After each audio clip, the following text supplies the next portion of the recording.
है नहीं है, बिल्कुल है, नहीं बिल्कुल है। अरे बरेली मैं अयोध्या की बात कर रहा हूँ, बरेली की नहीं बात नहीं, मैं अयोध्या की बात कर सर रहा हूँ। बात विधेयक की हो रही थी। मैं एक बार एक क्वेश्चन और आपसे लास्ट क्वेश्चन जी, कि अगर आपकी पार्टी, मुखिया अखिलेश यादव सदन में कल कह रहे थे कि ऐसा होगा, अगर आपकी पार्टी सत्ता में आती है आने वाले समय में, तो क्या लगता है संशोधन में कुछ, इस बिल में जो है कुछ संशोधन किए जाएंगे या इसको खारिज किया जाएगा, क्या होगा सर? बिल्कुल तयशुदा बात है कि साहब वक्फ बोर्ड के अंदर कुछ वो नॉन मुस्लिम को अगर जोड़ना चाहते हैं ताकि पारदर्शिता आ जाए, बिल्कुल ये बात तो आपकी भी लागू होती है। करते हैं तो क्रिमिनल नजर आती है, हर चीज़ में क्रिमिनल नजर, वो हर चीज़ में जो भी बोलेंगे वो उनको लगता है कि हम जो है अनक्रिमिनल बात कर रहे हैं, और हम लोग जो भी बात करते हैं क्रिमिनल। तो सरकार डिसाइड करेगी ना, सरकार फैसला करेगी। नहीं, ये फैसला क्यों करेगी कि सिर्फ इसको हिंदू ही हो सकता है, हिंदू के अलावा कोई नहीं हो सकता। कि जो सरकार की संपत्तियां हैं, सरकार तो उनको ही बेच रही है, उनको भी लीज पे दे रही है।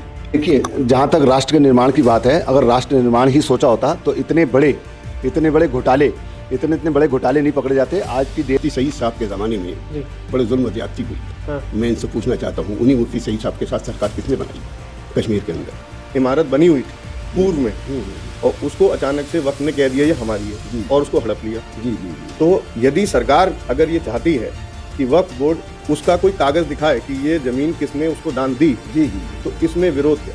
कोई विरोध नहीं है, तो यही तो इसमें लाया गया। नहीं, ये इसमें नहीं लाया गया, यही लाया, नहीं ये नहीं लाया गया इसके अंदर। अब गलतफहमी का शिकार है, ये नहीं लाया गया कभी ना कभी। तो फिर आपके साथी लालू यादव जी ने ही क्यों विरोध करा था? उन्होंने ही संसद में ये क्यों कहा था? नमस्कार, स्वागत है आपका संवाद दिल से पॉडकास्ट स्टूडियो के आज के इस कार्यक्रम में। वैसे तो हम बेहद ही चर्चित और विवादित मुद्दों पे चर्चा करते रहते हैं, लेकिन आज हम एक बहुत ही खास और बहुत ही ज्यादा चर्चित एवं विवादित मुद्दे पे चर्चा करने के लिए उपस्थित हुए हैं। आज के जो हमारे मेहमान हैं वो है भारतीय जनता पार्टी के सदस्य व्यापारी कल्याण बोर्ड पवन कुमार अरोड़ा जी, और साथ ही हमारे साथ दूसरे जो गेस्ट हैं वो मौजूद हैं कदीर अहमद जी, जो कि सेवानिवृत्त प्रधानाध्यापक हैं और साथ ही पूर्व महानगर अध्यक्ष हैं समाजवादी पार्टी के।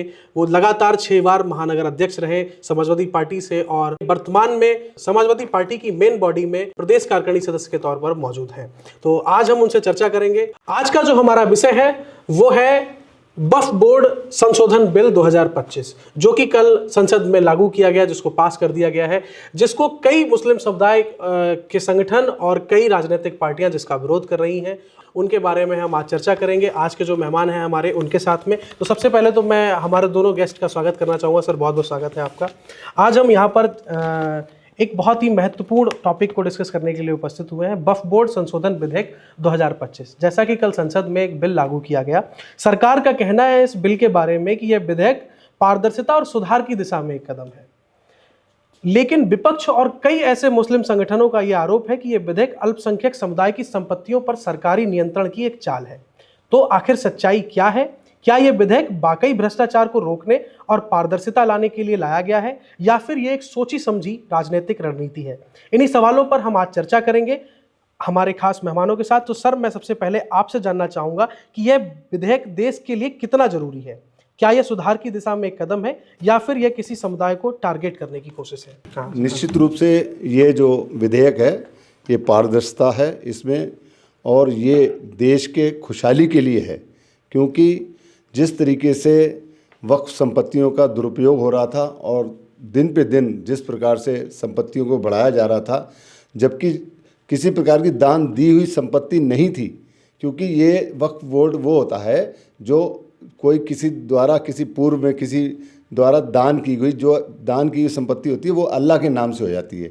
यानी अल्लाह के नाम से दी हुई संपत्ति का दुरुपयोग होना ये बहुत बड़ा गलत काम था, जो कि ऐसा कई जगह हुआ है। बड़ी बड़ी ज़्यादा प्रॉपर्टियां जो है कुछ लोगों ने अपना कागज़ बनाकर उसको जो है अपने हित के लिए किराए पे या उसको लीज़ पर दे दी थी, जिससे बहुत बड़ा देश का नुकसान हो रहा था और संपत्तियां भी अवैध रूप से बढ़ रही थी। सबसे बड़ी जो इसमें दिक्कत थी वो संपत्ति का लेने वाला भी वही, और उसका निर्णय करने वाला भी वही, और सारे काम करने वाला भी वही व्यक्ति होता था, ताकि उसके खिलाफ तो कोई बोल ही नहीं सकता। जिसमें भी उन्होंने ये कह दिया ये वक्फ संपत्ति है, तो वो वक्फ की संपत्ति मान ली जाती थी।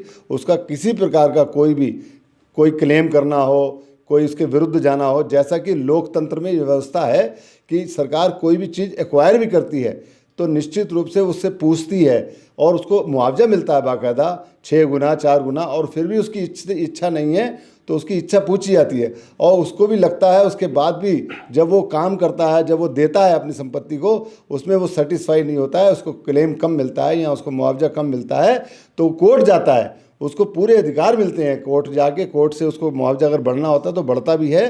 तो ये सारे अधिकार जो है लोकतंत्र में व्यवस्था है, पूरे देश में ऐसी व्यवस्था है। लेकिन पर्टिकुलर इस बिल में जो कि 1954 में बनाया गया था और फिर 1995 में इसमें असीमित अधिकार बढ़ाए गए और 2013 में तो बिल्कुल इसको खतरनाक बिल के रूप में बना दिया गया, जिसमें किसी भी प्रकार की संपत्ति को आप वक्फ कर ली। आज स्थिति ये हो गई थी कि जो संसद भवन है उस तक की तैयारी हो गई थी।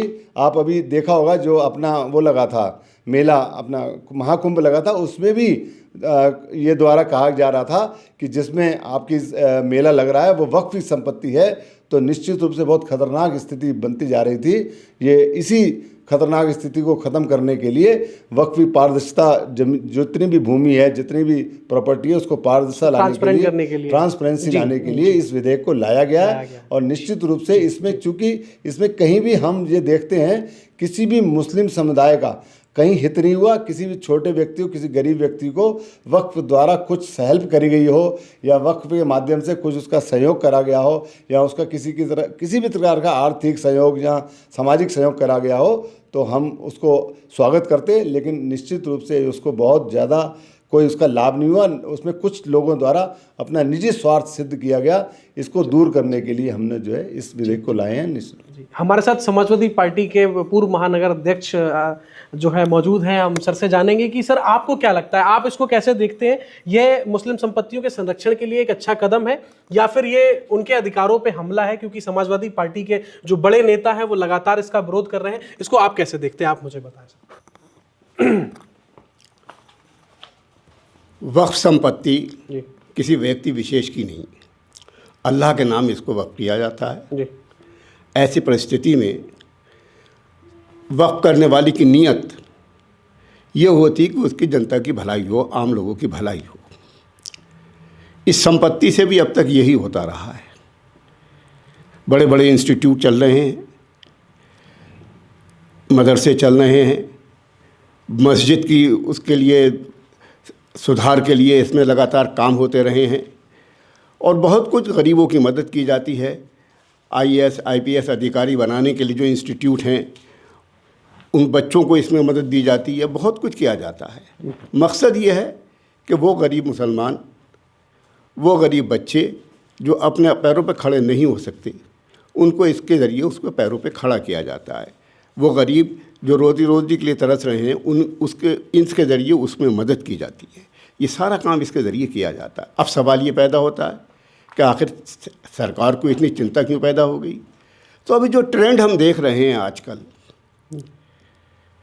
कि जो सरकार की संपत्तियां हैं, सरकार तो उनको ही बेच रही है, उनको भी लीज पे दे रही है, तो फिर हमारी कैसे छोड़ देगी जी। सबसे बड़ा मसला है कि रेलवे का, LIC का, जितने भी ऐसे जाने कितने संस्थान हैं कि जिनकी संपत्तियों को, धन्ना सेठों को, बड़े बड़े व्यापारियों को, बड़े बड़े पूंजीपतियों को उनको दिया जा रहा है। हमारे हाथ से निकल गई तो फिर हमारे हाथ में दोबारा आना नहीं है। तो सरकार तो ये कह रही है कि वक्फ बोर्ड ने कितनी ज़मीन छिपा रखी है, कितनी जो ज़मीन है उसको पारदर्शी रूप से सामने लाया जाएगा और उसका एक आकलन करके, मतलब वो हित की बात कर रही है। और कई ऐसे मुसलमान हैं जो समर्थन भी कर रहे हैं सर इसका। हम अब समर्थन के लिए लोग पैदा कर लिए जाते हैं। सवाल ये जनमानस क्या कह रहा है जी, और रिकॉर्ड क्या कह रहा है, हाँ। उसका तरीक़ाकार क्या कह रहा है। उन्होंने क्या 4-5 लोगों को इकट्ठा कर लिया, 10-20 लोगों, 150 लोगों को इकट्ठा कर लिया, उनको शाम को पैसे दिए, वो चले गए? ये नहीं, असल बात यह है कि सरकार की नीयत में कहीं ना कहीं खोट है जी। एक लॉबी है इंडिया के अंदर इस वक्त जिसको सरकार पोषण कर रही है, वो जो धन्ना सेठों की लॉबी है। इस जैसे रेलवे की ज़मीन को भी उन्हीं लोगों को दिया गया है जो इस वक्त चर्चित उद्योगपति हैं, जो चर्चित धन्ना सेठ हैं, उन्हीं को दिया गया है। नहीं, ऐसी बहुत सी मिसालें जो किया जा रहा है। मैं ये जानना चाहूंगा कि इसका जो विरोध, जो कल संसद में बिल जो पास किया गया है, इसका विरोध कुछ राजनीतिक पार्टियां कर रही हैं। जो राजनीतिक पार्टियां कर रही हैं सिर्फ वही लोग कर रहे हैं जिनको मुस्लिम वोट बैंक बनाना है। और लेकिन मैं देख रहा हूं कि मुस्लिम समुदाय के कुछ लोग हैं जिन्होंने कल पटाखे जलाए, मोदी जी के जिंदाबाद के नारे लगाए, मिठाइयां बांटी, तो वो लोग कौन है सर? क्या वो मुसलमान नहीं है? देखिए, मैं ये कैसे कर दूँ मुसलमान नहीं है? जी सवाल तो ये, कोई भी फैसला ये देख के किया जाता है जनमानस क्या चाहता है जी और मुट्ठी भर लोग क्या चाहते जी। हैं। हिंदुस्तान पे बाहरी लोगों के आक्रमण हुए जी। तो कुछ लोग उस वक्त भी आक्रमणकारियों के साथ थे, तो क्या हिंदुस्तान उनके साथ था? नहीं, राजनेता जो कह रहे हैं कि ये मुसलमानों के हित की बात नहीं कर रही नहीं है है, सरकार। वो सही कह रहे हैं, मुसलमानों के हित की बात नहीं है। इसमें कोई हित का ऐसा पहलू नहीं है जिसे ये समझा जाए कि मुसलमानों के हित की बात है। हाँ, ये ज़रूर है कि मुसलमानों की संपत्तियों का हड़प करके उन लोगों को दिया जाएगा जिनके निजी हित हैं, देश हित भी ना होकर निजी हित है जिनके, उनके हवाले कर दिया जाएगा। ये मैं सर से जानना चाहूंगा, ये आपका कहना है कि जो है ये धर्मनिरपेक्षता के खिलाफ है। क्या लगता है कि सरकार ये विधेयक पास करके जो वक्फ की जमीन है उसका एक आकलन करके, उसकी समीक्षा करके उसको संरक्षित करेगी और उसका सही उपयोग करेगी? आप ये बताएं मुझे सर। देखिए, धर्मनिरपेक्षता की जहाँ तक बात है तो जो दूसरी पार्टियाँ हैं, तो जब भी कोई बात होती है, यानी ओवैसी बोलते हैं कि 15 मिनट के लिए आप सेना हटा लीजिए, पुलिस हटा लीजिए, हम उसको देख लेंगे जी। तब वो मतलब बात जो है क्रिमिनल नहीं है। और हम लोग कोई देश हित की बात करते हैं तो क्रिमिनल नज़र आती है, हर चीज़ में क्रिमिनल नज़र आती है।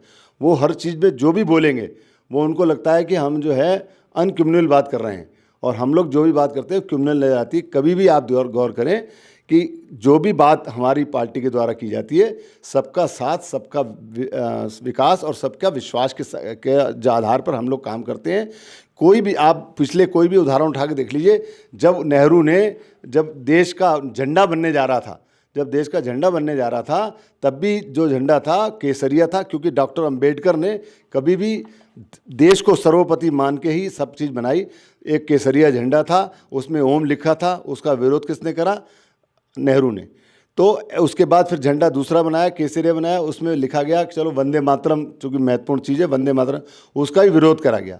इस प्रकार से लगातार शुरू से ही जो है ये विरोध चलता रहा, और हमेशा ये जो एक्ट बनाया गया 1954 में, तो ये भी उद्देश्य यही था कि जो भी संपत्तियां, जैसे पहले संपत्तियां क्या थी, 1800 कुछ सन के हैं, जो अंग्रेज़ों ने क्या करा, जितनी संपत्तियां थी वो मैक्सिमम जो है मिशनरीज़ को दे दी। तो जब नेहरू का समय आया तो उन्होंने ये प्रयास करा कि किस प्रकार से हम मुस्लिम समाज को अधिक से अधिक संपत्तियां बांट सकते हैं। तो उन्होंने 1954 में जो है एक वक्फ बिल लाए, जो कि जिससे कि अधिक से अधिक संपत्तियां जो अपनी बढ़ाकर वो इसको कर सके। तो ऐसे ही अमेंडमेंट उसको जो है फिर जो है जाके 2013 में जो अमेंडमेंट हुआ वो बहुत ही घातक हुआ, और वो हमेशा ही नुकसानदायक रहा। और जहाँ तक ये कहना है कि साहब निजी संपत्तियों को कोई छुएगा, मैं समझता हूँ 2014 से लेके अब तक सरकार रही है, किसी मुस्लिम समाज की किसी निजी संपत्ति को अगर किसी ने हाथ लगाया हो तो ऐसा कोई मिसाल नहीं है। और निश्चित रूप से, और पूरे विश्व में सबसे सुरक्षित अगर अल्पसंख्यक कोई कहीं पर है तो वो भारत देश में है। भारत देश से ज़्यादा अल्पसंख्यक कहीं सुरक्षित नहीं है। और आप पाकिस्तान में देख लीजिए, बांग्लादेश में देख लीजिए, कैसे अल्पसंख्यकों की बुरी हालत है। जब 22% पाकिस्तान में अल्पसंख्यक था, आज 2% मात्र रह गया है। आज ऐसी स्थिति बांग्लादेश में, तो अभी आप लेटेस्ट देखी होगी किस तरीके से हिंदुओं को जबरदस्ती उनसे वो हम वापस बिल पे आते हैं। बिल पे, हाँ, वो मेन भाई उद्देश्य यही है। इनका कहना ये है कि मुस्लिम समाज की संपत्तियों को लेना है। तो मैं उस बात को बताना चाह रहा हूँ कि मुस्लिम समाज की निजी किसी की संपत्ति को नहीं छुआ है। जिस प्रकार से अवैध संपत्तियाँ एकत्र की गई हैं, उसके लिए जो अधिकार डीएम को दिए गए हैं, उसको जिलाधिकारी उसको देख सकते हैं। पहले क्या स्थिति थी, पहले कोई भी प्रशासनिक अधिकारी इसमें हस्तक्षेप नहीं कर सकता था। और इवन अगर उन्होंने डिसीजन, इनका ट्रिब्यूनल ने इनके द्वारा ट्रिब्यूनल बोर्ड बनाया गया था, उसके जो भी निर्णय दिया था वो फाइनल होता था। अब जो है, अब हाई कोर्ट जा सकता है आदमी इस संपत्ति के विरुद्ध बात करने के लिए। सरकार हित की बात कर रही है कि हमने मुसलमानों के हित में, क्योंकि वक्फ बोर्ड जो है मुसलमानों की जमीन और मुसलमानों के हित की बात कर रहे हैं, वो कि वक्फ बोर्ड में संशोधन करके, जो संरक्षित करके या पारदर्शिता लाके हम मुसलमानों के हित की बात कर रहे हैं। निश्चित रूप से बिल को पास करने के लिए मुसलमानों की सहभागिता जरूरी है? नहीं, निश्चित रूप से हमेशा इसमें भी ऐसा तो नहीं वक्फ बोर्ड जब बनेगा तो मुस्लिम को हटा दिया जाएगा। इसमें सहभागिता कहाँ ली गई? नहीं, वो यही कह रहे हैं कि हम नहीं सहभागी नहीं है इसमें। नहीं, आप आप जो जेपीसी की जो समिति बनी उसमें भी मुस्लिम सांसद थे, सारे मुस्लिम सांसद थे। कल जो विधेयक पास हुआ उसमें मुसलमानों ने सहभागिता नहीं दी है। नहीं, कई लोग ऐसा नहीं, कहते उन्होंने हैं खूब हमारी विरोध करा, सहभागिता- अपनी क्या आपको बात लगता है रखी। सहभागिता जरूरी थी? नहीं, सहभागिता जरूरी इसलिए थी, जेपीसी में इसलिए रखा गया था मुस्लिम समाज को, और उनकी बातें मानी गई, उसमें काफ़ी संशोधन भी किया गया। उनकी बातों को मानते हुए हम लोगों ने उसको करा, और उसी को ध्यान में रखते हुए एक चूंकि लक्ष्य बना लिया जाता है हमें इसका विरोध करना है, तो वो विरोध था खाली। लेकिन चूंकि जेपीसी में जब सब चीज़ मान ली गई, ऐसे थोड़ी जेपीसी में जब पास होने के बाद ही उस विधेयक को वहाँ पे लाया गया।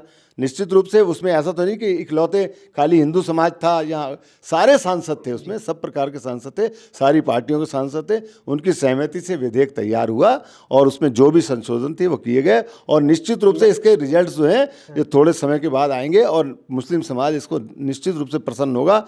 उनको लगेगा कि हमारे जो है इसमें हित सुरक्षित हैं। जी, मैं सर तक पहुंचूंगा कि सर क्या विपक्ष जो है लगातार विरोध कर रहा है इस विधेयक का, लगातार वो इसका विरोध कर रहा है। समाजवादी पार्टी के मुखिया अखिलेश यादव इसका लगातार संसद में विरोध कर रहे हैं, ओवैसी इसका लगातार विरोध कर रहे हैं। आपकी पार्टी समाजवादी पार्टी क्या ऐसे ठोस कदम उठाने जा रही है, इसके बारे में आप मुझे थोड़ा सा बताएं।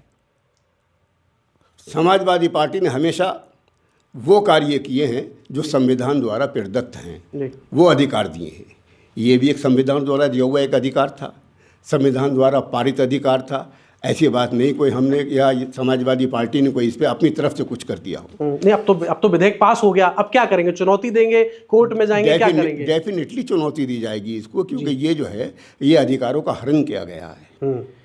ये जो अधिकार हमें प्राप्त था कि हम अपनी संपत्ति को कैसे मैनेज करें, उसको कैसे सुधारें, उससे अपने आवाम को कैसे फ़ायदा पहुंचाएं, अब उस पर कुठाराघात किया जा रहा है। तो जाहिर सी बात है चैलेंज तो इसको किया ही जाएगा। नहीं, पवन जी ने अभी हमें बताया कि इसमें सहभागिता थी मुस्लिम समुदाय के लोगों का, उसको आप कैसे देखते हैं? जेपीसी के अंदर जितने भी लोग थे जिन्होंने इस बिल का विरोध किया था, उसके अंदर उनके जितने भी मुद्दे थे, किसी भी मुद्दे को किसी भी उनके कहे हुए बदलाव को इसमें नहीं रखा गया है। ख़ास बात इसके अंदर एक विशेष बात जो है इसके अंदर वो ये है, थोपा गया ज़बरदस्ती। आपने देखा होगा जब जिस वक्त जेपीसी का मुद्दा आया, मतलब ये रिजल्ट का, तो सबने कहा कि हमने ये मुद्दा रखा, ये मुद्दा रखा, इसमें क्यों नहीं लाया गया। ज़बरदस्ती करके उसको सारे मुद्दों को निगलेक्ट कर दिया गया उसके अंदर से। ये इस बात का सबूत है। तो ये सबका साथ सबका विकास का हुआ। फिर ये मनमानी की जा रही है, मेजॉरिटी का पार्लियामेंट में मेजॉरिटी का दुरुपयोग किया जा रहा है, धांधली की जा रही है। यही सबसे बड़ा विरोध है, यही सबसे बड़ा विरोध है। पवन जी, आप लगातार कह रहे हैं कि सहभागिता है इसमें, अब आप क्या कहेंगे, मुझे थोड़ा सा बताएं। ध्यान दीजिए, आप उसका पहले का मसला जो मसौदा है वो उठा के देख लीजिए, और अब का मसौदा में बहुत फर्क है। कम से कम कितने ज़्यादा उसमें संशोधन किए गए। और जहाँ तक आप कह रहे हैं कि दुरुपयोग किया जा रहा है सत्ता का, बहुमत का, आप ध्यान दीजिए 1984 में आपके राजीव गांधी की 404 सीटें आई थी।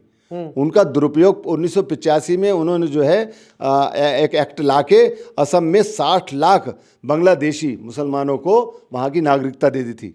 तो ये कितना गंभीर मामला है। तो आप एक तरफा काम करेंगे, पूरा टोटली मुस्लिम समाज पे काम करेंगे, तो कम से कम हिंदू समाज जो यहाँ पे पहले से रह रहा है, जिसकी वजह से ये देश खुशहाल है, और जिस तरीके से उसके साथ कुठाराघात हुआ, तो इनका उद्देश्य यही रहा। आप गौर करें 2010 में एक इन्होंने बनाया FCRA बना दिया गया, जिसमें विदेशी फंडिंग, जितने भी इनके लोग हैं और विदेशी फंडिंग से अपने जितने भी NGO चल रहे हैं उसमें भारत को कमज़ोर करने की दृष्टि से एक ये एक्ट लाए गए, और उससे भारत निश्चित रूप से कमज़ोर हुआ। उसी की वजह से जब भारत हमारी सरकार आई तो इस पर अंकुश लगाया गया, वरना इतनी स्थिति ख़राब थी कि विदेशी फंडिंग इतनी ज़्यादा थी कि बहुत ज़्यादा स्थिति गंभीर होती जा रही थी। मतलब सरकार का जितना अपना बजट था उससे ज़्यादा फंडिंग हमारे हिंदुस्तान में हो रही थी। और इसी को ध्यान में रखते हुए 2012 में इन्होंने क्या करा, राइट टू एजुकेशन एक्ट से मदरसों को बाहर कर दिया गया।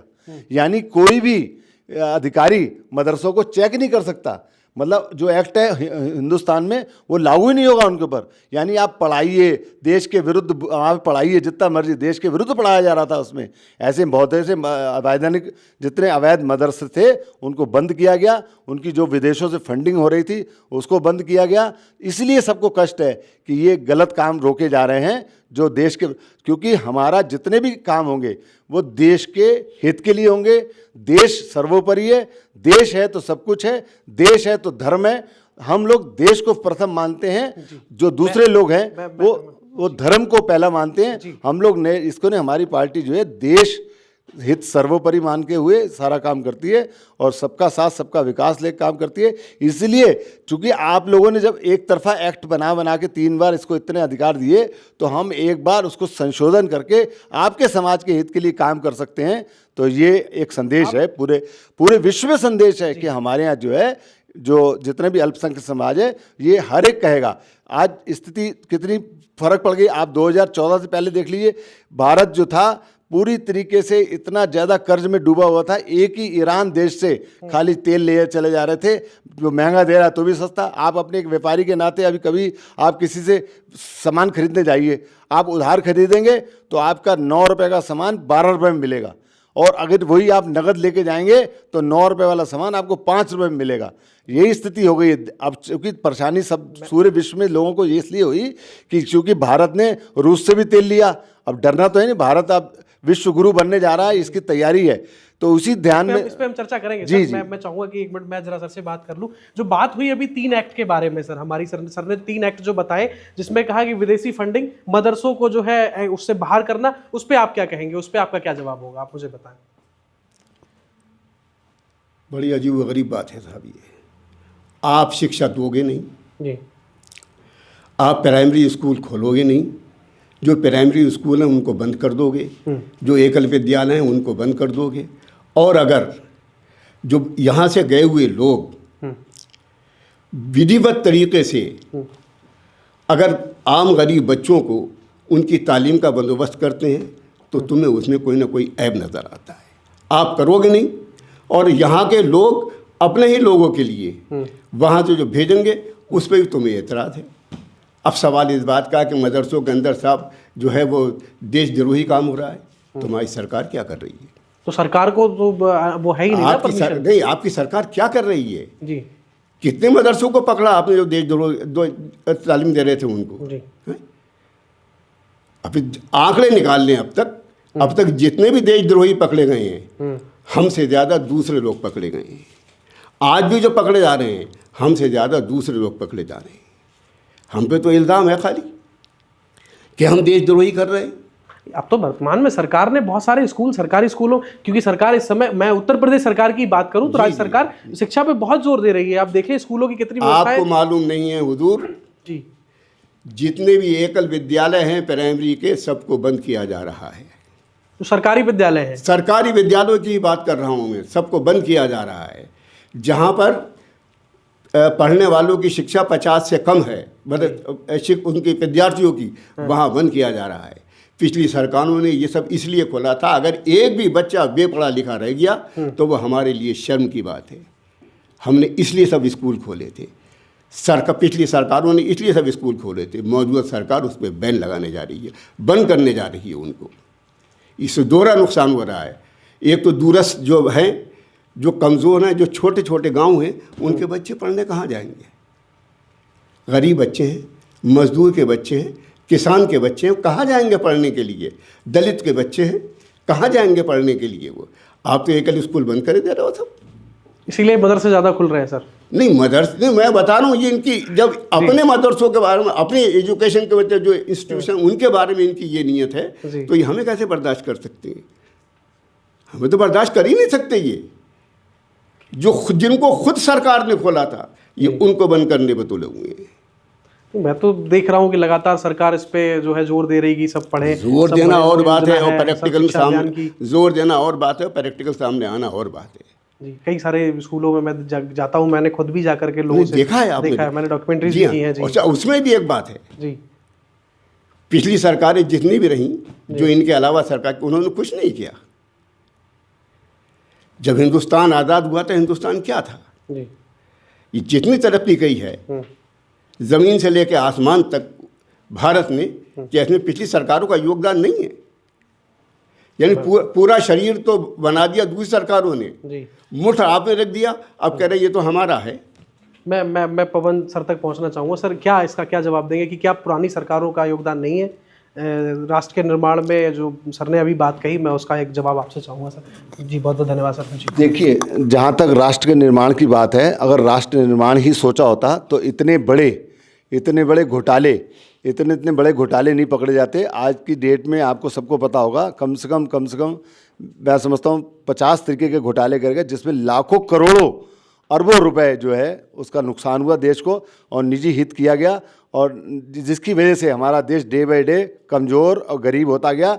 स्थिति ये हो गई थी कि हमारे सेना के लिए एक जैकेट, मतलब बुलेट प्रूफ जैकेट मांगने के लिए उनको मना कर दिया गया, जो उस समय के वो थे रक्षा मंत्री, क्रिश्चियन थे, क्या नाम उनका, तो उन्होंने बिल्कुल साफ मना कर दिया, हमारा पैसा नहीं है। और किस तरीके से इस तरीके एक सुनियोजित तरीके से कश्मीर में 35A लागू की गई, इसलिए कि वहाँ पे उस 35A लागू करते ही जो है हिंदू वहाँ पे 3rd ग्रेड का हो गया। और उसके बाद जो है 370 लाए गए, जिससे कि वहाँ पे बहुत बुरी हालत हो गई। वहाँ पे लोगों के साथ बलात्कार, वहाँ पे मतलब जो अलगाववाद पनप गया, इतना पनप गया कि स्थिति वहाँ पे इतनी गंभीर हो गई। उसका लाभ उठाते हुए मोहम्मद सईद करके कोई जो थे वो बने थे, आपके गृह मंत्री बने थे, उनके कार्यकाल में पूरा कश्मीर खाली करा दिया गया। सारी महिलाओं को जिस प्रकार से लूटा गया, जिस प्रकार से उसकी अस्मत लूटी गई, और एक रात में 5 लाख लोग जो हैं वहाँ, 5 लाख परिवार जो है बेघर कर दिए गए, सब बेकार कर दिए गए इस प्रकार से। और जो जिस प्रकार से माइनॉरिटी मतलब का दुरुपयोग किया गया एक्ट बना के 1984 में, माइनॉरिटी एक्ट बना के जो है आपके अलीगढ़ मुस्लिम, ये मतलब ध्यान देने वाली बात है, अलीगढ़ मुस्लिम यूनिवर्सिटी को माइनॉरिटी का दर्जा दिया गया। और जहाँ तक एजुकेशन की बात करते हैं, आज एजुकेशन, पिछली सारी एजुकेशनों को आज स्कूलों में चेक कर लीजिए। पहले स्कूलों में फर्नीचर नहीं होता था, फट्टे पे लोग बैठते थे। आज स्थिति ये है, सारे स्कूलों में फर्नीचर है और स्वच्छ हैं, बिल्कुल एकदम स्वस्थ हैं, और सारे बच्चों को अच्छा खाना भोजन मिल रहा है और बहुत कुछ मिल रहा है। आज किसी भी स्कूल को आप चेक कर लीजिए, केंद्र सरकार उसको बाकायदा उसको मॉनिटरिंग कर रही है। कोई पहले तो ये होता था स्कूलों में पुताई तक नहीं होती थी, आज स्कूल की स्थिति इतनी अच्छी है। सर मैं पहुंचूंगा अभी, मैं सर तक जरा माइक में सर का जवाब लूंगा, उसके बाद हम वापस अपने मुद्दे पे आते हैं, क्योंकि हमारा आज का मुद्दा जो है वो वक्फ बोर्ड से रिलेटेड है। ये बातें बहुत लंबी हो जाएंगी सर। अभी अरोड़ा जी ने फरमाया जी कि मुफ्ती सईद साहब के ज़माने में जी बड़े जुल्म और ज़्यादती हुई। हाँ। मैं इनसे पूछना चाहता हूँ, उन्हीं मुफ्ती सईद साहब के साथ सरकार किसने बनाई कश्मीर के अंदर? उनकी बेटी महबूबा मुफ्ती के साथ सरकार किसने बनाई? अगर वो इतने ही बुरे थे तो आपने सरकार क्यों बनाई? अगर वो देशद्रोही थे तो आपने उनसे हाथ क्यों मिलाया? अगर उनके अंदर इतनी हिंदुओं से नफरत थी तो आपने मतलब ये कि उनको सरकार में क्यों रखा अपने साथ?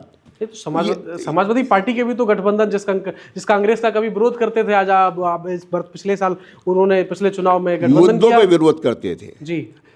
ये जो मुद्दे ये उठा रहे हैं, हाँ, और उसमें उनका नाम रहे हैं, उसमें उनका नाम ले रहे हैं कि उन्होंने बर्बाद किया। उनकी बर्बादी देखने के बाद इन्होंने उनसे हाथ क्यों मिलाया? चलिए सर, इसका मतलब इसके इनकी कथनी और करनी में अंतर है जी। इनकी कथनी और करनी में अंतर है। इनकी जो सोच है वो बिल्कुल लेवल्ड नहीं है जी। सर हम वापस मुद्दे पे आते हैं, जो हमारा आज का मुद्दा है वक्फ बोर्ड का। भाजपा का कहना है कि ये विधेयक भ्रष्टाचार और अनियमितताओं को खत्म करने के लिए लाया गया है। आप मानते हैं कि वक्फ बोर्ड में कहीं ना कहीं कोई पारदर्शिता की कमी थी? क्या कुछ ऐसी बातें भी थी वक्फ बोर्ड के अंदर जो बाकी के लोगों से छुपाई जा रही थी? अल्पसंख्यक मुसलमान जो संख्या है उन लोगों से छुपाई जा रही थी? जी, ऐसा कुछ भी नहीं था उसके अंदर। और जहाँ तक कोई आदमी, एक आध आदमी हो सकता है, जैसे अभिषेक प्रकाश अभी डीएम IAS थे, इतना बड़ा उनके ऊपर भ्रष्टाचार का आरोप है, इन्हीं की सरकार के अंदर है, किसी दूसरी सरकार में नहीं है। तो क्या इसका मतलब ये है कि हम सबको कह दें? इंडिविजुअल अगर कोई समाज इसमें होगा भी, अगर कोई वक्फ बोर्ड के अंदर भी इंडिविजुअल हो सकता है, इंडिविजुअल हो सकता है, उसमें सुधार होता रहा है और होता भी रहेगा। इसका मतलब ये नहीं कि बोर्ड के फिर कोई पैटर्न को ही बदल दें आप, उसके सिस्टम को ही बदल दें आप, उसकी कार्यशैली कार्यप्रणाली को ही बदल दें आप, उस पर ये इल्ज़ाम लगा दें। एक व्यक्ति अगर कोई होगा, अगर होगा तो उसके लिए सुधार के रास्ते, जैसे अभिषेक प्रकाश जी का भी सुधार, तो इसमें मुख्यमंत्री जी को थोड़ी हटा दिया जाएगा।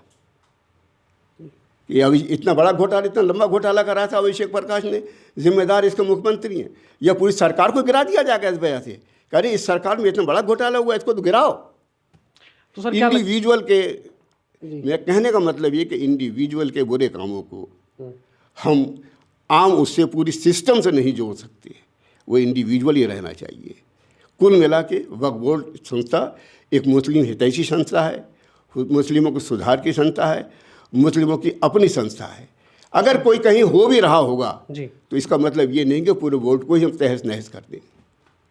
सर एक और चर्चा में मुद्दा आया है बहुत ज़्यादा कि कल जब से ये विधेयक लागू हुआ और इस विधेयक के बारे में लागू करने के लिए जब बात चल रही थी, इस बिल को पास करने के लिए और इस बिल को लाने के बारे में चर्चा हुई, लोगों ने विरोध करना शुरू कर दिया। कुछ ऐसे भी लोग थे जो कह रहे थे कि अगर हिंदुस्तान में वक्फ बोर्ड रहेगा तो सनातन बोर्ड को भी जगह मिलनी चाहिए। इस बात से आप कितने सहमत हैं कि क्या सनातन बोर्ड भी होना चाहिए? अब ये सनातन वाले जाने, मैं तो अपने बोर्ड के बारे में कह सकता हूँ। नहीं, अगर आप कहते हैं कि सरकार को वक्फ बोर्ड को जो संशोधन जो किया जा रहा है उसको ना किया जाए, इस बिल को पास नहीं, अगर सरकार जरूरी समझती है जी तो वो उसको लाए। अगर वो जो सनातन लोग उसको पसंद करेंगे तो उसे मना दे, और पसंद नहीं करेंगे तो सोचे कि हम सही रास्ता चल रहे हैं या गलत रास्ता चल रहे हैं। भाई ये तो सनातन और सरकार के बीच की बात है। मैं कहाँ से आ गया इसके अंदर? अगर मैं ये कहूँगा कि हाँ साहब या ना कहूँगा तो इसका मतलब जैसे ये हमारे यहाँ दखल दे रहे हैं, मैं इनके मामलात में दखल दूंगा। मुझे इनके मामलात में दखल देने की कोई ज़रूरत नहीं है। बहुत धन्यवाद सर। मैं एक बार पवन सर से फिर से पूछूंगा कि सर क्या लगता है कि इस विधेयक के पास होने के बाद वक्फ बोर्ड के द्वारा या वक्फ बोर्ड की जो जमीनों पे जो अधिग्रहण किया जा रहा था या जो जब जमीनें छीनी जा रही थी वो नहीं होगा, या इस तरीके का अधिग्रहण नहीं होगा? देखिए, वक्फ बोर्ड कोई ख़त्म नहीं किया गया है, खाली उसके सिस्टम को चेंज करा गया है। उसमें बाकायदा मुस्लिम समाज के लोग भी रहेंगे, तो अन्य समाज के अन्य जो अल्पसंख्यक लोग हैं वो भी रहेंगे, और इसमें बहुसंख्यक समाज के लोग भी सबका समावेश होगा। और जिससे इसलिए होगा कि एक तो पारदर्शिता रहेगी, और जब हम बोर्ड को ख़त्म ही नहीं कर रहे हैं तो इस प्रकार की कोई भी बात सोचना कि ऐसा कुछ नुकसान होगा, ऐसा कुछ भी नहीं है। बोर्ड पूरा का पूरा ऐसी है। बस ये है कि जैसे जिस प्रकार से कहते हैं ना कि मैं ही सज़ा देने वाला और मैं ही सब काम करने वाला, तो वो चीज़ को ख़त्म किया गया है। इसमें जिस प्रकार से कोई अपील ही नहीं की जा सकती थी, अगर उसने क्या वक्फ बोर्ड ने कह दिया, दावा कर दिया कि ये हमारी वक्फ की ज़मीन है, तो वो वक्फ की हो जाती थी और कोई किसी प्रकार का जो है किसी भी कोर्ट में जा नहीं सकते थे। अब इसमें ये अधिकार हो गया कि हाई कोर्ट में आप उसको कोई भी अगर दावा करते हैं तो उसमें हाई कोर्ट में जा सकते हैं, और इसमें कोई दिक्कत नहीं किसी प्रकार की। सब पारदर्शिता है, पारदर्शिता रहेगी, और इसी में वही एक ही बात है, हमारा सबका साथ, सबका विकास और सबका विश्वास के साथ जो है ये काम होने जा रहा है। और निश्चित रूप से हम जो है, मैं कादिर सर के पास पहुंचूंगा। सर हाँ, आप क्या जी बताएं। अभी अरोड़ा जी ने फरमाया कि साहब वक्फ बोर्ड के अंदर कुछ वो नॉन मुस्लिम को अगर जोड़ना चाहते हैं ताकि पारदर्शिता आ जाए। बिल्कुल, ये बात तो आप पे भी लागू होती है। अयोध्या के अंदर मुख्यमंत्री जी का ये कहना है कि यहाँ में सिर्फ कोई मतलब ये हिंदू ही डीएम होगा, मुसलमान कोई डीएम नहीं होगा, या कोई किसी और उसका धर्म का डीएम नहीं होगा। क्यों भाई? अपने मामलात कुछ और हमारे मामलात कुछ और। अगर आप हमारी संस्थाओं के अंदर नॉन मुस्लिम को जोड़ सकते हैं तो वो अपने डीएम तो कम से कम, वो तो डीएम है आपका, वो ना हिंदू है, ना मुसलमान है, ना सिख है, ना ईसाई है, अधिकारी है, अधिकारी है, सरकार का अंग है। तो उसको सरकार डिसाइड करेगी ना, सरकार फैसला करेगी। नहीं, ये फैसला क्यों करेगी कि सिर्फ इसमें हिंदू ही हो सकता है, हिंदू के अलावा कोई नहीं हो सकता?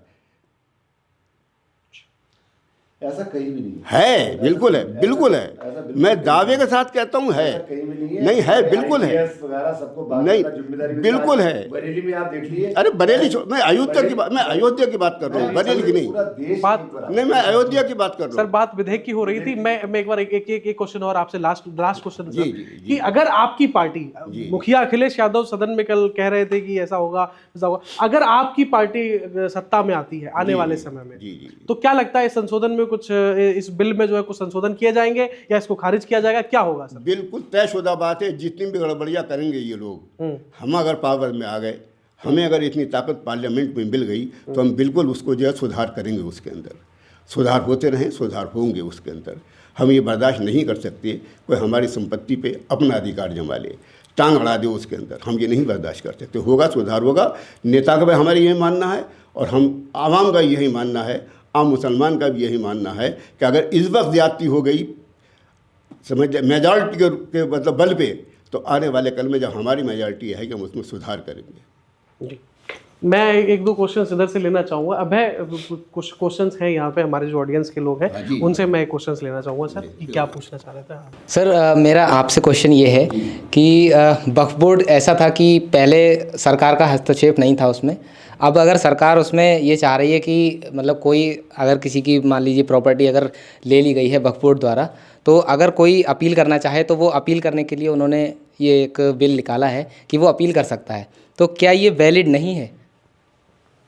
पहली बात तो ये कि वक्फ बोर्ड किसी और की प्रॉपर्टी लेता नहीं है, अपने ही मुस्लिम ही उसको वक्फ करते हैं अल्लाह ताला के लिए। मुसलमान के अलावा कोई भी अल्लाह ताला के लिए ना वक्फ करता है, ना वक्फ कर सकेगा। तो मैं सर ये पूछना चाहूँगा, ये जो मार्केट में या सोशल मीडिया पे ये जो बताया जा रहा है कि वक्फ बोर्ड जिस प्रॉपर्टी को अपना कह देता है वो वक्फ बोर्ड की हो जाती है, तो ये फिर क्या है चीज़? ये भ्रामक प्रचार है। वक्फ बोर्ड कोई ऐसी संस्था नहीं है कि जहाँ हाथ रख दिया कि ये हमारा है तो ये हमारा हो गया, ऐसा कुछ नहीं है। वक्फ बोर्ड वक्फ करता कौन है? वक्फ मुसलमान करता है और मुसलमानों के लिए करता है। तो ये भ्रांतियाँ फैलाई जा रही हैं। मुसलमानों की ज़मीन पर करता है, यानी अपनी ज़मीन पर, मुसलमानों की नहीं अपनी ज़मीन पर करता है। वो किसी गैर की ज़मीन पर नहीं करता, ना वो किसी का अधिकार छीनता है, ना वो किसी का मतलब ये कि उनको परेशान करता है, ना ये दग्गामारी करता, वो नहीं करता। तो ये सिर्फ भ्रांतियाँ हैं? बिल्कुल भ्रांति है, 100% भ्रांति है। सर, मैं आपसे जानना चाहूँगा क्या ये महज भ्रांतियाँ हैं या नहीं? नहीं, अगर भ्रांतियाँ होती तो निश्चित रूप से जिस प्रकार से प्रॉपर्टी बढ़ी है, आप पूरे रिकॉर्ड उठा के देख लीजिए, मतलब कई गुना प्रॉपर्टी बढ़ गई है। कैसे बढ़ गई? कोई प्रॉपर्टी ऐसा तो है नहीं कहीं से और आ गई। इसी प्रकार से दावे करके जहाँ खाली जगह मिली और वहाँ पर एक मदरसा स्थापित किया गया और उसको जो है वक्फ बोर्ड की घोषणा कर दी गई। ये ऐसी बहुत सा हुआ है जिस पे निश्चित रूप से अंकुश लगेगा और उसके लिए कोई ना कोई प्रमाण आपको देने पड़ेंगे। प्रमाण में प्रमाणित होता है कि हाँ उनने दान करी है या कुछ करी है, तो निश्चित रूप से चूँकि वक्फ बोर्ड तो वही है, वो कोई चेंजिंग थोड़ी है। मतलब एक ये है कि उसको अधिकार दे दिया गया कि आप जो है अपना दावा जो है, अपना विरोध जो है हाई कोर्ट में जाके कर सकते हैं। उसमें ये नहीं कि वक्फ को ये कहा गया कि तुम अब कोई दावा ही नहीं कर पाओगे किसी से, ऐसा बिल्कुल नहीं है। ये केवल खाली कहा जा रहा है कि साहब वो गलत है, ऐसा कुछ नहीं है। कादिर सर, आप कुछ कहना चाह रहे हैं? जी सर, क्या है? ये भ्रांतियाँ फैलाई जा रही हैं और ये इनकी आदत है। जब से हिंदुस्तान आज़ाद हुआ आज तक भ्रांतियाँ ही फैलाई। क्या जो विधेयक पास किया है कि कोई भी वक्फ बोर्ड किसी भी ज़मीन पे ये नहीं कह सकता कि हमारी ज़मीन है, अगर क्योंकि वक्फ किसी मुसलमान ने ही किया है। खास बात एक ही है, वक्फ वही ज़मीन बनती है जो कोई मुसलमान अपनी ज़मीन को वक्फ करता है, अपनी तरफ से वक्फ करता है। वो ये हाँ दान करता है, मतलब वही दान करता है। ये नहीं कि मतलब हमने यहाँ हाथ रख दिया ये हमारा हो गया, यहाँ हाथ रख दिया ये हमारा, ये नहीं, बिल्कुल नहीं है ये। तो क्या लगता है आपको कि ये जो विधेयक जो लाया गया है ये सिर्फ राजनीतिक फ़ायदा उठाने के लिए लाया गया है? डेफिनेटली ये दिखाने के लिए, देखो हम मुसलमानों को कितना मतलब ये कि जलील कर सकते हैं, मुसलमानों को कितना कमज़ोर कर सकते हैं, मुसलमानों को कितना बदनाम कर सकते हैं। तुम इकट्ठे हो जाओ, ये सिर्फ इस नीति के तहत किया गया है, इसके अलावा कुछ नहीं है। जी, बहुत बहुत धन्यवाद। जी, मैं एक क्वेश्चन। सर, जैसा कि आपने बताया वक्फ बोर्ड दावा नहीं करता है, अगर ये बिल नहीं आता तो मान लीजिए अगर वक्फ बोर्ड दावा कर देता है तो हम कहाँ जाएंगे? कर ही नहीं सकता वो। नहीं, इन केस अगर कर देता है तो उसके अधिकार में ही नहीं है कि वो कर दे। नहीं, अगर मान लीजिए कर दिया तो हम जाएंगे कहाँ? उसके अधिकार में ही नहीं है। देखिए ऐसा वक्फ पहले से होती है, हाँ दावा पहले नहीं किया जाता, पहले वक्फ की जाती है। वक्फ मुसलमान ही करेगा। जब मुसलमान वक्फ ही नहीं करेगा तो दावा क्यों कर देगा उसके ऊपर कि हमारी है? उसी ज़मीन पर दावा करेगा जिसके उसके पुरखों ने, उसके आबाओ अजदाद ने, उससे पहले के लोगों ने उसको वक्फ किया या मौजूदा किसी ने वक्फ किया। अगर वक्फ नहीं किया तो वक्फ से कोई ताल्लुक़ ही नहीं है उसका, ये निजी मामला है ये। अब सर हम एक लास्ट क्वेश्चन है मेरा आप दोनों लोगों से कि चाहे ये हिंदू प्रॉपर्टी की बात हो चाहे मुस्लिम प्रॉपर्टी की, मेरा ये क्वेश्चन है, क्या जो वक्फ हो रहा है या दान हो रहा है क्या उसको लीगल होना चाहिए या नहीं होना चाहिए? नहीं, लीगल तो है, होना क्या चाहिए? नहीं, मतलब रिटर्न में? नहीं, रिटर्न में ही है, सभी रिटर्न में है, सारी प्रॉपर्टीज। मतलब जैसे कि जिसने वक्फ किया है वो भी सब रिटर्न में, वो भी सब रिटर्न में है, सब रिटर्न में सर। और एक बात और बता दूं मैं आपको, कह रहे वक्फ प्रॉपर्टी कैसे बढ़ गई जी। जैसे जैसे धनाढ़ मुसलमानों में धनाढ़ लोग बढ़ेंगे, उन्हें अपनी कौम की फ़िक्र होगी, उन्हें अपने गरीबों की गुर्बत दूर करने का एहसास होगा, उन्हें अपने अनपढ़ लोगों का मतलब ये कि पढ़ाने का एहसास होगा, तो वो अपनी प्रॉपर्टी को वक्त पर चले जाते हैं। जिनका कोई बेटा नहीं है, जिनकी कोई बेटी नहीं है, कोई वारिस नहीं है, तो वो उसको अल्लाह ताला के नाम वक्फ कर देते हैं ताकि मेरे ज़मीन से आम लोगों को उससे फ़ायदा पहुँचे। ये वक्फ का तरीक़ा है, ये वक्फ का। एक क्वेश्चन और हम सर से लेंगे, हाँ, नहीं, ये बिल्कुल। हमारे साथ जी जी। मैं एक छोटा सा सवाल आपसे पूछना चाहता था। आप बड़ा पूछे। कि वर्तमान में भी और पूर्व में भी लालू प्रसाद यादव जी जो कि विपक्ष में है, वर्तमान में विपक्ष हाँ, में जी, कांग्रेस जी। पार्टी के साथ में, जी, और पूर्व में भी साथ में रहे हैं। जी, जी, जी। उन्होंने संसद में खड़े होकर ये भाषण दिया है कि वक्फ ने डाक बंगले की जमीन को अपना घोषित कर दिया जी, जी, जी। बिहार में। जी, जी, जी। तो यदि वो जमीन पे सरकारी कोई इमारत बनी हुई थी पूर्व में और उसको अचानक से वक्फ ने कह दिया ये हमारी है, जी। और उसको हड़प लिया, जी, जी, जी। तो यदि सरकार अगर ये चाहती है कि वक्फ बोर्ड उसका कोई कागज दिखाए कि ये जमीन किसने उसको दान दी, जी, जी, जी। तो इसमें विरोध क्या? कोई विरोध नहीं है इसमें। क्या यही विरोध तो है? इसमें लाया गया है। नहीं ना, नहीं, ये इसमें नहीं लाया गया। यही लाया गया। नहीं, ये नहीं लाया गया इसके अंदर। अब गलतफहमी का शिकार है, ये नहीं लाया गया। कभी ना कभी तो फिर आपके आपके साथी लालू यादव जी ने ही क्यों विरोध करा था? उन्होंने ही संसद में ये क्यों कहा था कि इसके ऊपर कड़ा कानून आना चाहिए? मैं वही बात बताना चाहता हूँ। देखिए, जी, ये ऐसा मामला है कि हमारे कहने से या लालू जी के कहने से या किसी और आदमी के कहने से ये वक्फ नहीं हो सकता। उसका कहीं ना कहीं रिकॉर्ड होगा। अगर होगा तो मतलब ये कि उसको वक्फ बोर्ड को जाना चाहिए, नहीं होगा तो उसे नहीं जाना चाहिए। ये तो क्लियर कट बात है। मैंने बताया ना, वक्फ तो पहले की जाती है, उसके बाद दावा किया जाता है कि हमारी। जब हम वक्फ करेंगे ही नहीं, मैं कहूँगा साहब ये गिलास मेरे बाप ने ये गिलास यहाँ पे मुझे दान कर दिया, जब भी तो मैं दावा करूँगा। जब मेरे बाप दान ही नहीं करेंगे तो मैं दावा क्या करूँगा? इसके ऊपर दावा ही नहीं कर सकता मैं। और फिर भी मैं करूँ तो उसके लिए कानून बना हुआ है। बहुत बहुत धन्यवाद सर आपको। ऐसा है जे क्योंकि मुस्लिम समाज में कई चीज़ें ऐसी हैं जो बहुत विवादित हैं, जैसे जुबानी हिबा। मतलब जुबानी लोग मर चुके हैं, सब कुछ हो गया, किसी की प्रॉपर्टी में मैंने अभी देखा है कुछ मसले ऐसे आए, बोलो जुबानी हिबा हो गया हमारा, वही हो गया, वो प्रॉपर्टी हमारी हो गई। तो ऐसे बहुत से अभी तो आप अखबार में देखा था हमने, तो 98% जो प्रॉपर्टियां हैं वक्फ बोर्ड की वो मतलब जो है वक्फ बोर्ड की है ही नहीं। मतलब उस पर निश्चित रूप से उस पर जाँच होगी, उस पर 98%, सिर्फ 2% प्रॉपर्टियाँ जो हैं वो जो वक्फ की हैं, बाकी मतलब 98% जो है अवैध संपत्तियाँ को वक्फ ने अपनी तरफ कर लिया है। और ध्यान दें आप, अगर ये कांग्रेस ने और सबने विपक्ष ने मिलकर ना करा होता तो 1991 में जो प्लेस ऑफ वर्शिप एक्ट आया वो निश्चित रूप से हिंदुओं के लिए आज तक का बहुत बड़ा खतरनाक एक्ट बना हुआ है, जिसकी वजह से हम लोग जो है अपने जितने भी मंदिर हैं उनका ले नहीं पाए। पुराने मंदिर जो मुग़लों ने हमारे ख़राब कर दिए, उसकी वजह से बहुत दिक्कत में है। और अब ये हल्के हल्के जो चीज़ें गड़बड़ हुई हैं ये ठीक हो रही हैं, ये पारदर्शिता ला रही हैं, ये सबका साथ सबका विकास कर रही हैं। तो निश्चित रूप से हमारा क्वेश्चन आपसे पूछूंगा, फिर इसके बाद हम करेंगे सर तक पहुंचेंगे। सर मैं भी आप तक पहुंचाऊंगा माइक। एक क्वेश्चन की सरकार वर्तमान मुद्दों में शिक्षा, स्वास्थ्य, रोजगार, इन मुद्दों पे ध्यान ना देकर के जो दान की संपत्ति है या वक्फ बोर्ड की संपत्ति है इसको संरक्षित करने में, इसको सही करने में, इसमें पारदर्शिता लाने के लिए कार्य कर रही है। तो आपको क्या लगता है कि क्या स्वास्थ्य, शिक्षा, रोजगार से ज्यादा महत्वपूर्ण ये मुद्दे हैं?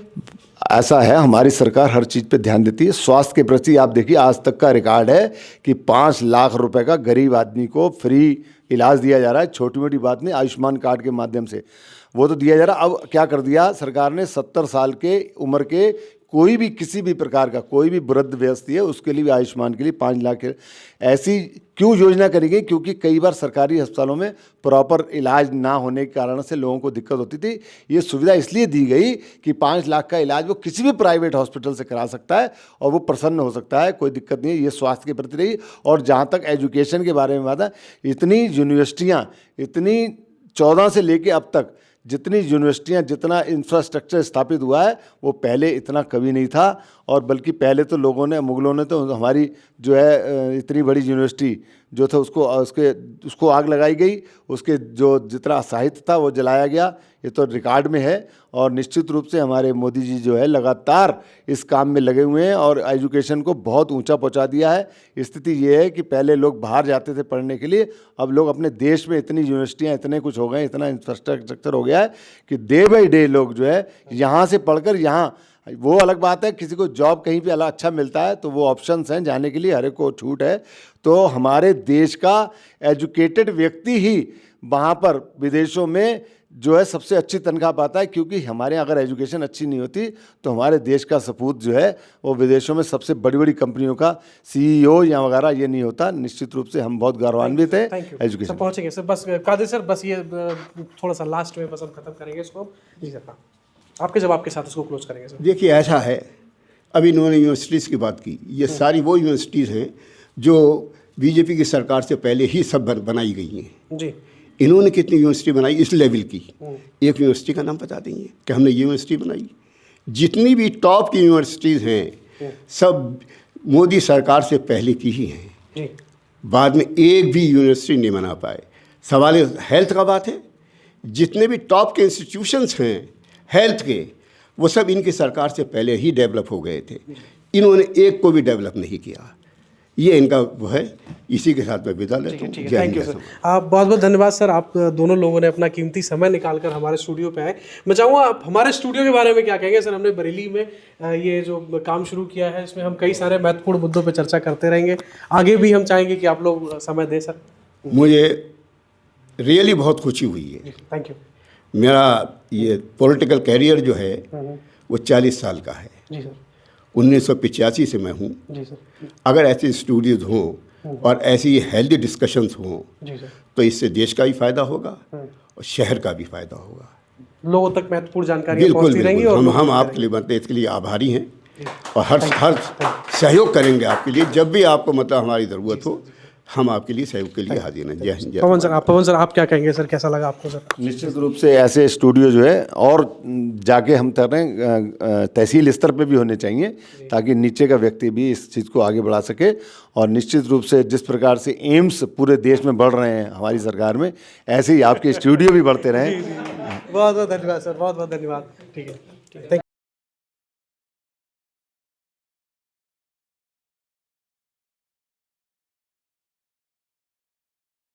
आज की चर्चा में हमने देखा किस तरीके से दोनों पक्षों ने अपनी राय वाद विवाद के रूप में हमारे बीच में रखी। अब इसका फैसला जो होना है वो या तो जनता को करना है या फिर कोर्ट को करना है। किसको करना है ये जनता तय करेगी। आप लोग देखते रहिए। आप देख रहे थे संवाद दिल से और मैं शिवम यादव हूँ आपके साथ। मिलते हैं अगले एपिसोड में इसी प्रकार की चर्चाएं और डिबेट्स के लिए देखते रहिए संवाद दिल से। और अभी तक अगर आपने हमारे इस चैनल को सब्सक्राइब नहीं किया है तो कर लीजिए, ताकि हम आपसे जुड़े रहें, आप तक पहुँचते रहें। धन्यवाद।